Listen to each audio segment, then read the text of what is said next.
Men have a very specific requirement when it comes to how women look. They want the result, but they don't want to know how it got there. This creates something most men never acknowledge out loud, a preference that only works if it stays invisible. I'm going to walk through what this actually looks like, not theoretically, but in the specific moments where this contradiction shows up. Because once you see the pattern, it doesn't disappear. Most men will say they prefer natural beauty. They'll use that exact phrase, but what they mean by natural isn't what the word actually means. What they're describing is a specific aesthetic outcome that looks effortless, whether or not it actually is. This isn't about honesty, it's about perception management. Here's where it gets precise. A man doesn't object to makeup. He objects to visible makeup. He doesn't object to nail enhancements. He objects to knowing they're enhancements. The issue isn't the modification itself. The issue is being made aware that modification occurred. This is where the contradiction becomes structural, not accidental. If a woman shows up looking polished, skin smooth, features balanced, hair in place, he registers approval. But if he finds out that polish required 40 minutes of preparation, 2 types of concealer, and a specific blowout technique, the approval shifts. Not because the result changed, the result is identical, but the knowledge of effort changed how the result gets categorized in his mind. And this is the part men don't usually admit, even to themselves. They want the outcome without the evidence. They want the performance without the rehearsal. And they especially don't want to be reminded that the thing they found attractive wasn't as spontaneous as it felt. Let me be more specific, because this plays out the same way across different examples. Cosmetic work. Most men don't oppose the idea of a woman looking better. They oppose knowing she paid for it. If her lips look fuller, fine. If they find out filler was involved, the response changes. Not because her face looks different than it did 5 minutes earlier. It doesn't. But because the frame shifted from, she's naturally attractive, to, she bought that look. Same face, different reaction. Here's another place this shows up. Body modification, breast augmentation. The complaint isn't usually about size, it's about artificiality. But here's what makes that interesting. The objection only exists if he knows. If he doesn't know, the attraction registers normally. If he finds out later, suddenly there's a problem. The physical reality didn't change. His awareness of it did. This tells you something about what's actually being protected. Here's what this really comes down to, and it's not about aesthetics. It's about what men are protecting when they claim to prefer natural. They're protecting the fantasy that what they find attractive exists without effort. That beauty is something women either have or don't have, rather than something women construct. Because if beauty is constructed, then attraction is a response to labor. And labor implies intention. Intention implies strategy. And strategy implies that maybe she's not just beautiful. Maybe she's capable of controlling how she's perceived. That's the part that disrupts the framework. Most men don't process this consciously, but the resistance shows up in how they talk about women's appearance. They'll praise the result, then criticize the method. They'll appreciate the polished version, then express preference for no makeup, while still responding more positively to the made-up face than the actually bare one.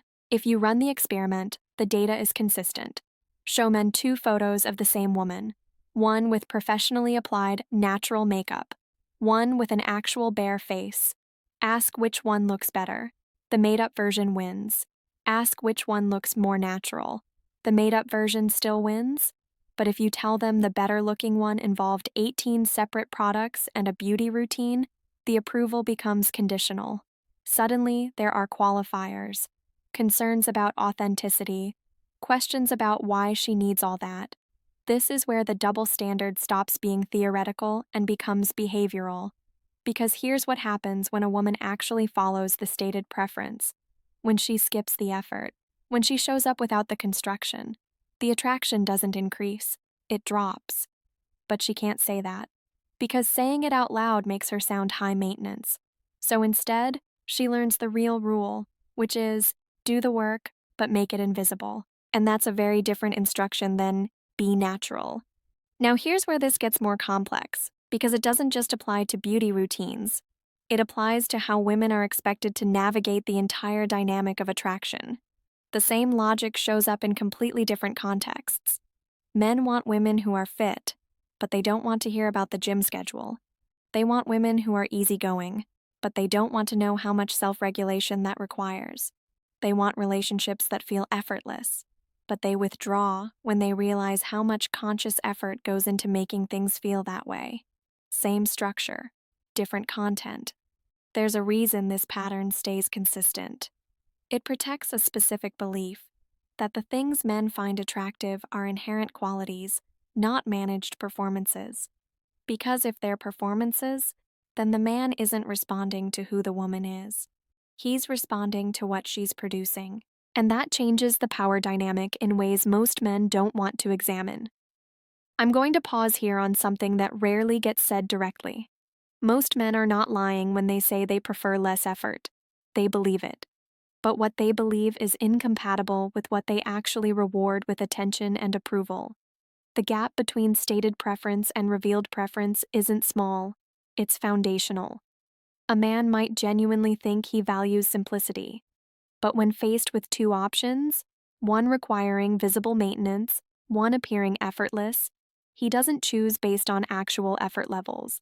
He chooses based on perceived effortlessness, which means the woman who works harder but hides it better wins every time. So women end up navigating a system where the explicit rules don't match the implicit ones, where being told you don't need makeup doesn't mean showing up without it will go well, where being told just be yourself gets tested the moment yourself doesn't look the way he expected. This is where the misinterpretation accelerates, because men tend to assume that if they state a preference, that preference reflects what they actually respond to. But stated preferences and revealed preferences often run in opposite directions. He says he likes low maintenance, but he dates women who clearly aren't. He says he values authenticity, but he loses interest the moment she stops performing. He says physical appearance doesn't matter that much, but his behavior consistently proves otherwise. None of this is conscious. It's not calculated, but it is predictable. And here's the consequence that most men never connect back to the original contradiction. When a woman realizes that what's being rewarded isn't authenticity, but the appearance of effortlessness, her behavior adapts. She doesn't become more natural. She becomes better at hiding the effort. That's not dishonesty. That's pattern recognition.